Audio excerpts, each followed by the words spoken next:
Hello and welcome to this special edition of Political Theatre. A number of big political events took place last year, such as Rahul Gandhi's elevation to the post of Congress Party's Vice President, announcement of Narendra Modi as BJP's Prime Ministerial candidate, and assembly elections in half a dozen states, which also brought a new entrant in the world of Indian politics, the Aam Aadmi Party. We'll take a look at all these and many more, but before that, we should start with an event which took place at the beginning of 2013, that is Rahul Gandhi's elevation as Congress Party's Vice President.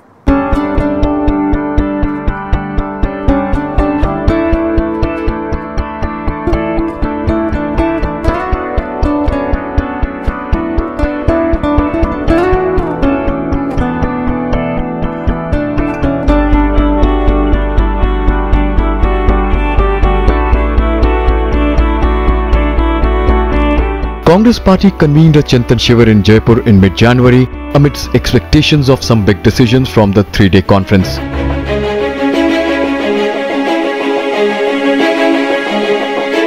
In the meeting of party's highest decision-making body CWC, senior leader A.K. Antony proposed Rahul Gandhi's name for the post of party vice president, and it was unanimously passed. With Rahul now officially becoming number 2 in party, it was clear that he will have more say in decision-making. This was evident in Rahul Gandhi's emotional acceptance speech in Jaipur, in which he didn't mince words about the need to bring structural changes. This is a huge honor for me. Over the last 8 years, this party has taught me a tremendous amount. I have learned from the senior leaders and the youngsters of this party. No matter what state you look at, no matter which political party you look at, why do a handful of people control the entire political space?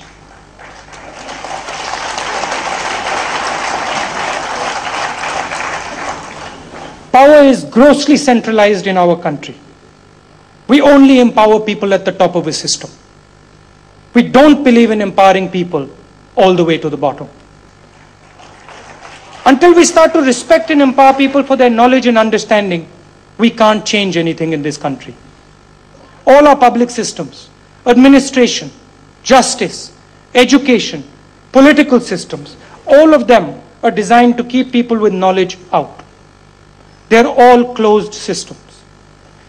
Their design promotes mediocrity, and mediocrity dominates.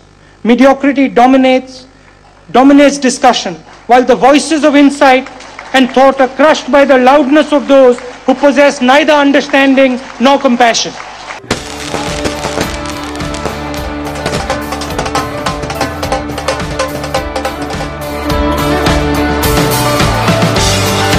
Thus began a new journey for the young leader, who till now was handling the frontal organization of the party as a general secretary.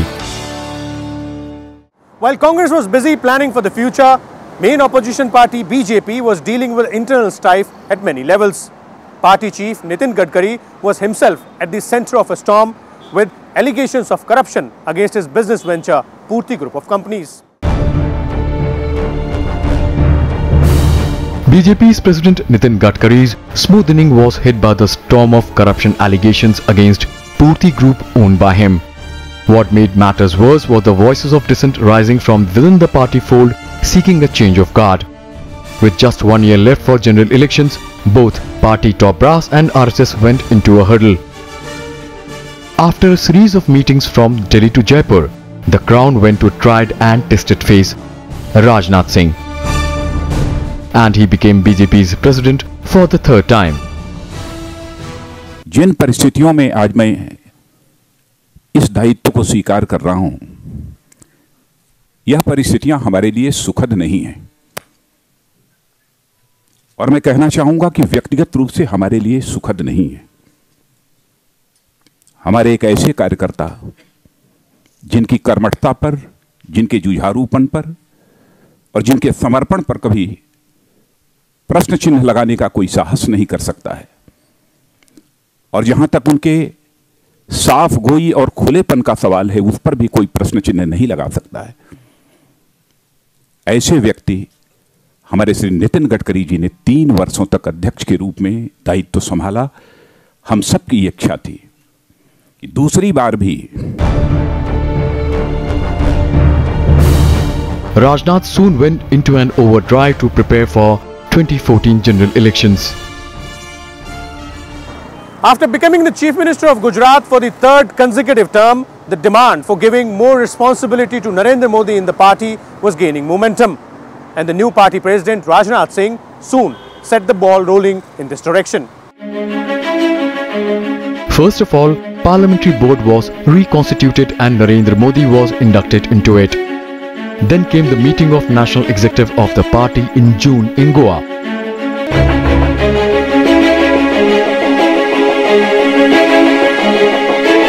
Despite the objections from a number of senior leaders, Narendra Modi was made the chief of BJP's campaign committee for the Lok Sabha elections in 2014.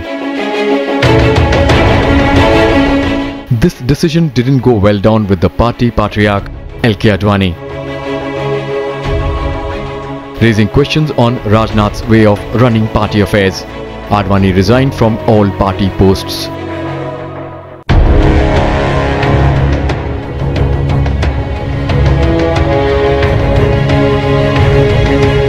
Soon, all senior leaders of the BJP rushed to 30 Prithviraj Road, L.K. Advani's residence in the national capital, in a bid to convince him.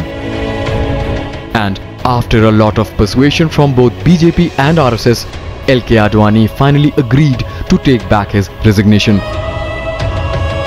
BJP's internal storm was over, at least for the time being.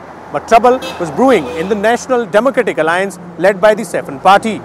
With Narendra Modi's graph on the rise in the party, long-time ally JDU snapped its ties with the BJP.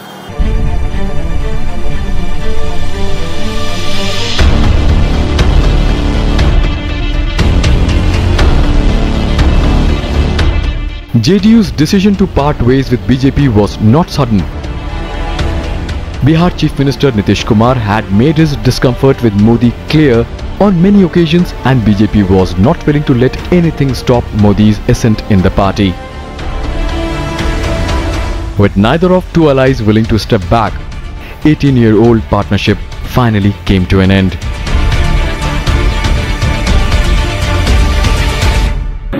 जो हालात थे और जो हम लोगों का शुरू से स्टैंड रहा और जो अलायंस था, उसका जो बुनियादी सिद्धांत था, उससे जब साफ साफ भटकाव दिख रहा है, तो वैसी परिस्थिति में जनता दल यूनियन ने राजनीतिक निर्णय लिया है और उसकी जानकारी पार्टी के राष्ट्रीय अध्यक्ष श्री शरद यादव जी ने आपको दी। Trouble with allies was not limited to NDA only. All was not well within the ruling UPA alliance as well. Congress's long-standing partner DMK first pulled out its ministers from the government and then snapped all ties.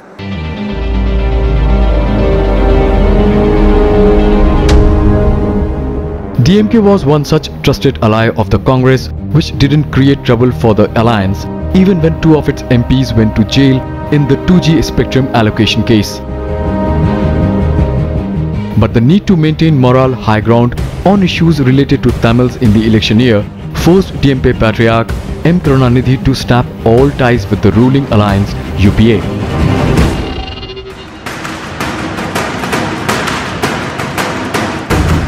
Meanwhile, BJP and RSS top brass was giving final touches to its plan for the electoral battle in 2014. With just 6 months left for the general elections, the Saffron camp finally announced Narendra Modi as party's prime ministerial candidate. Bharatiya Janata party के राष्ट्रीय नेतृत्व ने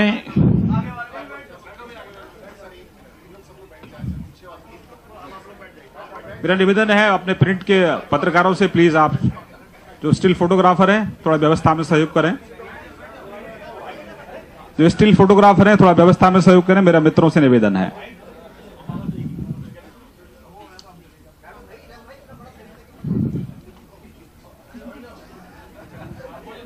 Bharatiya Janata party में अनेक वर्षों तक एक कार्यकर्ता के रूप में भिन्न भिन्न दायित्व निभाते हुए परमात्मा ने जितनी शक्ति और समझ दी है उसका उपयोग भारतीय जनता पार्टी के विस्तार और विकास के लिए, देश की सेवा के लिए करने का मुझे महान पार्टी ने हमेशा अवसर दिया है। आज भारतीय जनता पार्टी के राष्ट्रीय नेतृत्व ने मुझ जैसे एक सामान्य परिवार से आए हुए, छोटे से कस्बे से आए हुए एक कार्यकर्ता को बहुत बड़े कार्य के लिए दायित्व दिया है।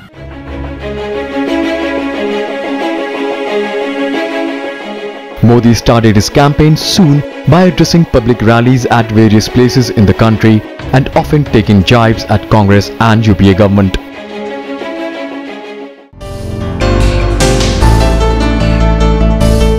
The buzz around an alternative to Congress-led UPA and BJP-led NDA also gained some momentum, but the idea of a third front or a federal front didn't find many takers. Regional parties have played an important role in the era of coalition politics, and they have taken a shot at forming the third front earlier as well, but with different ideologies.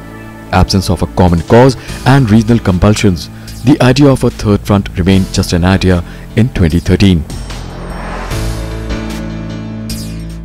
Let's take a short break here, and when we come back, we will take a look at the assembly elections in half a dozen states and how they set the stage for the bigger political battle in 2014.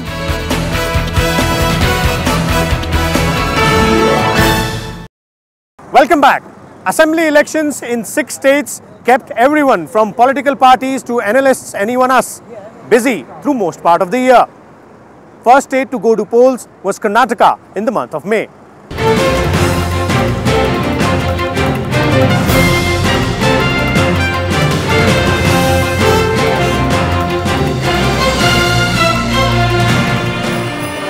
After B.S. Yediyurappa's exit, ruling BJP in Karnataka was in disarray. Sensing the opportunity, Congress put everything it had on the block to wrest power. While JDS was hoping to become a kingmaker, Yediyurappa's KJP made the electoral battle interesting at many places. 70% of the electorate cast their vote, and BJP's lone castle down south was run over by the Congress, which came back to power after 9 years, with Siddaramaiah as the new Chief Minister of Karnataka. Yediyurappa's KJP garnered 10% of the votes, contributing significantly to BJP's rout, but managed to secure just 6 seats. Soon after though, Yeddi expressed his wish to come back to the BJP, and by the year end, his homecoming seemed just a matter of time. All eyes were set on the assembly elections in 5 states which took place towards the end of 2013. Most surprising results were from the state of Delhi, where Aam Aadmi Party emerged as a strong political force with 28 seats in a hung assembly.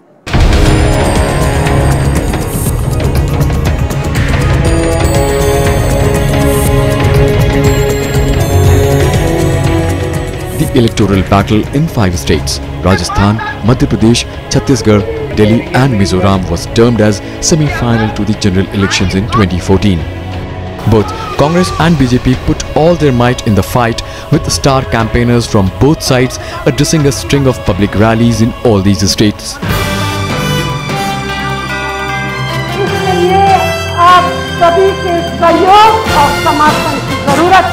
ऐसा लग रहा है आज इस सभा में संबोधित कर रहा हूँ।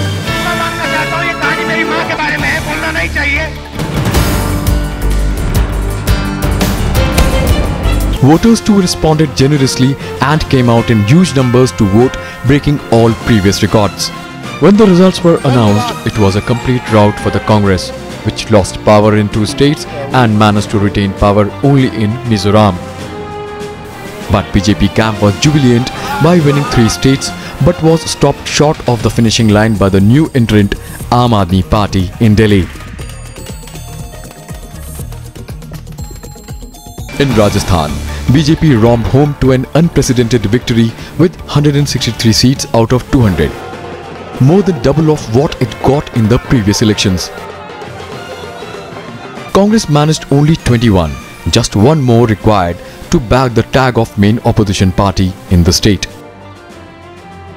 BJP retained power in Madhya Pradesh by winning 165 seats out of 230.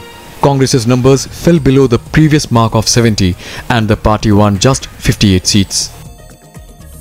It was an interesting battle in Chhattisgarh, but finally BJP went past the finishing line with 49 seats out of 90. Congress managed just 39, one more than its tally in 2008. Voters of Delhi delivered a fractured mandate with BJP emerging as the single largest party with 31 out of 70 seats. Congress was routed completely and restricted to just 8 seats, which was 33 less than its previous tally. But the surprise element was Aam Aadmi Party. This year-old political outfit bagged 28 seats, becoming the second largest outfit. Congress top brass soon realized the need for change in the strategy, and both Sonia and Rahul stressed on the need for revitalizing the party organization. I think the Aam Aadmi Party has involved a lot of people who the traditional parties did not involve.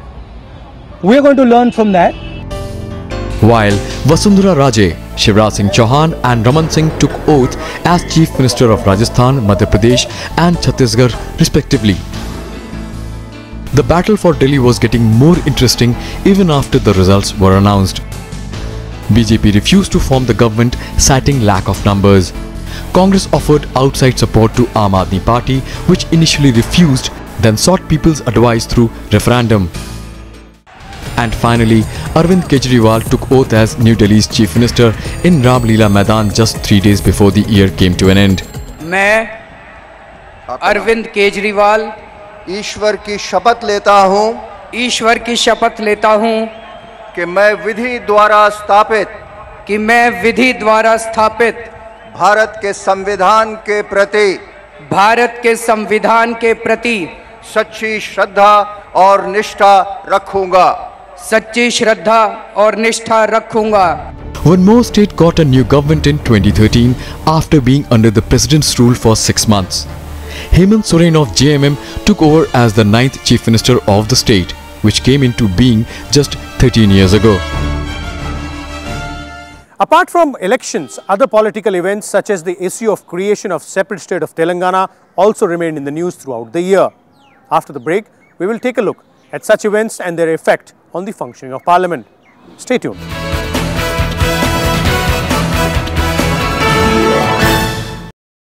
Welcome back. Let's now take a look at an issue which remained in headlines in 2012 and 2013 and is also likely to attract attention in 2014 as well.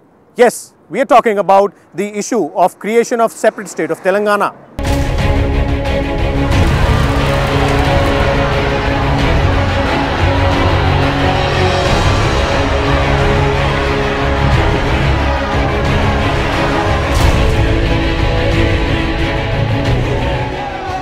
Protest, band calls, fast resignations, meetings and more meetings is what happened in 2013 on the issue of creation of a separate state of Telangana.